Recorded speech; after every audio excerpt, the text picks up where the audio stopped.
guys, what's up? It's McNeil from Louisa Automotive, and in today's video we're going to be talking about car titles and branding and stuff like that. Okay, so first of all, forgive me for the road noise. The cabin noise in this car is terrible. It's not very quiet, but hopefully you can get the audio proper to get the information you like. Okay, if you're new to this channel, don't forget to subscribe, like, share. It really does help with the YouTube algorithm. We had quite a few subscribers in the last week or so, definitely we almost on the halfway point of the subscribers we need. So hey, if you stumble across this channel and you learn anything from this today, we appreciate the subscription. It costs you nothing, and it basically tells YouTube that it's decent content and they could show it to other people. Okay, the thumbs up definitely helps too, and I guess I do have to say it in every video because whenever I do, you guys do show up and subscribe and hit the thumbs up as well. And I could understand that if you don't make YouTube videos, maybe you don't understand the importance of hitting the thumbs up. It doesn't really I know it doesn't take anything off of you, but that's the only way YouTube know that you enjoy the content, and they're not going to spam you with too much stuff. Well, they might spam me with my face, but I think in the end it just really tells YouTube that it's good content and show it to more people. Anyway, enough of that stuff. Let's get into it. Okay, why it's important to leave your comments in the section in the comment section below is because it gives me ideas as to what you want to know, and this is what gave me the idea for this video. I did talk previously about car brands before, like, you know, branded none, branded salvage, branded rebuild, branded irreparable, as to what that meant. So I'm not going to go too much in depth with that. I'll just try to leave a link for that video in the description, or you could also find it on the homepage, but I'm going to try to put the link in the description for you so you could watch that video after this one and give it a thumbs up too. But a subscriber did ask me a very specific question about theft recovery. Is that a brand too, theft recovery? And I'm just going to sneak in water damage there too, to tell you a little bit more about those. Okay, so let's start with water damage. So water damage is not one of the official branding of a vehicle, meaning it's not going to end up on your title. It's not going to end up on your ownership. And here in Ontario, the government don't want those water damage cars on the road.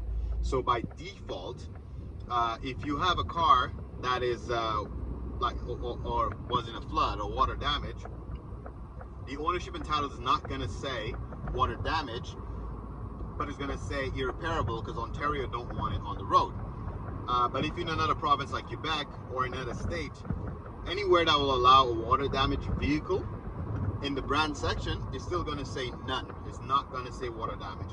However, if the potential buyer of that car pulls a CarFax on the vehicle, a history, any kind of history, the history will show that the car went for insurance and the car was previously water damaged. So it's not a brand, but it's going to be part of the car history. Similarly, so for the theft recovery, which was the original question from the subscriber in the description section. What you wanted to know was if the car was stolen previously, is theft recovery part of the brand? So equally, theft recovery is not part of the brand. So even if your car was stolen, or you bought a stolen car, it's not going to be on the title of the car, but it will be on the history. Now there is a however though. It depends on what the person did with the car when they stole it. For example, I bought a Jeep Grand Cherokee a long time ago, and it was a theft recovery. It was a theft recovery, and insurance found it and sold it, but the person just stole it. They didn't vandalize it, they didn't crash it, they didn't do anything with it, maybe just went for a joyride. So the brand was none. There was no damage to the car. I literally bought it from the insurance company, just started to drive it. No inspection was required, nothing I had to do but just drive it. On the history, the vehicle said it was a theft recovery. So it shows that the vehicle was stolen, but it also just shows that there was no damage to the vehicle. Okay, now let's rewind and look into when they broke and entered my shop and stole my Honda from the shop. Okay, now in that case, the guy who stole the car, he totaled the car. So again, the ownership of that car showed irreparable. It didn't show theft recovery, it showed irreparable, and that's because the doofus totaled the car after he stole it.